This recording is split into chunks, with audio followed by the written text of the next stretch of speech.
serious. Okay. Matt Schoenfeld, an unauthorized biography brought to you by the Ginger Appreciation Society. The year was 1973. You're So Vain was at the top of the charts, and Yasser Arafat was re-elected to lead the Palestinian Liberation Organization. More importantly, Elvis rehearsed for his January 14th Aloha from Hawaii television concert broadcast. In an undisclosed cabin in upstate New York, Richard and Judy Schoenfeld gave birth to a baby boy and named him the Schoeny. So as to keep with the S motif shared with his older sister, Sarah. But this was no ordinary child. Like a second coming of Bronco Nagurski. Who is that? This boy was destined for greatness. Sorry, I've had a few beers while I'm reading. Early on, he showed a proclivity for immense volume of voice. That is true. Even more amazingly, he had red hair, a rarity in the South, where he was moved at the ripe age of 3 months after his parents received numerous noise complaints and were run out of their cab.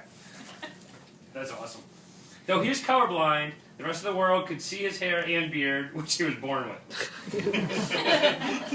Early on, young Schoeny showed aptitude in the fields of kickball, flip cup, and advanced voice projection. This skill of projection would come in handy later in life when the Schoeny was either missing or when friends were looking for him. In fact, the Schoeny provided the inspiration for an episode of Seinfeld, but so not as to incur the wrath of the FCC due to volume complaints, the episode became about a high talker. Another voice fact about the Schoeny is that even though he was born in New York and raised in Fairfax, he inexplicably grew up to have a semi-southern drawl. So Fairfax was southern when I was there.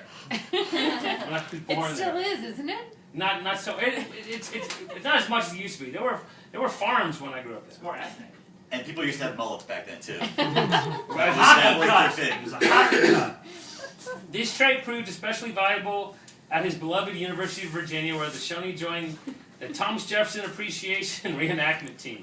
To this day, our beloved Schoeny can be found on most weekends at UVA dressed in colonial attire, screaming proclamations without a megaphone. For fun, he will dress as a woman sometimes. Wait, I don't know. Okay. But that's not relevant to his birthday. A chance encounter with Trey Parker and Matt Stone also led to a South Park episode called Ginger Kids. I hate that episode.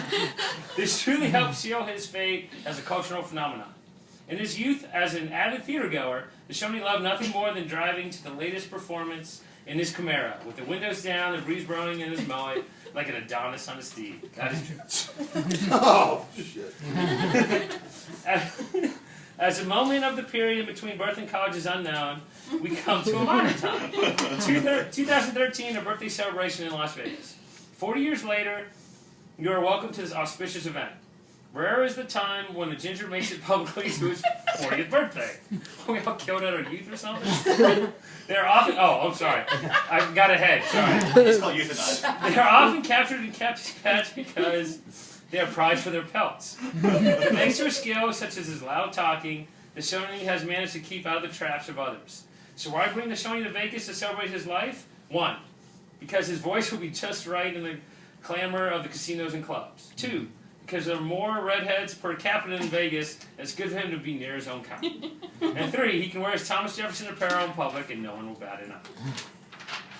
So eat, drink, and be merry as we celebrate the original Ginger Ninja, Matt Schoenfeld. While his life is a mystery, his exploits are legendary, and you will need all the power you can to keep up with this legend. Paul Bove started his sentence with and. That's bad. Sincerely and welcome, Paul F. Bove, official unauthorized biographer. Disclaimer, the biographer is not responsible for the accuracy of this count, as some of it may have been the result of an industrial accident that released toxic blue fumes near him. That's all.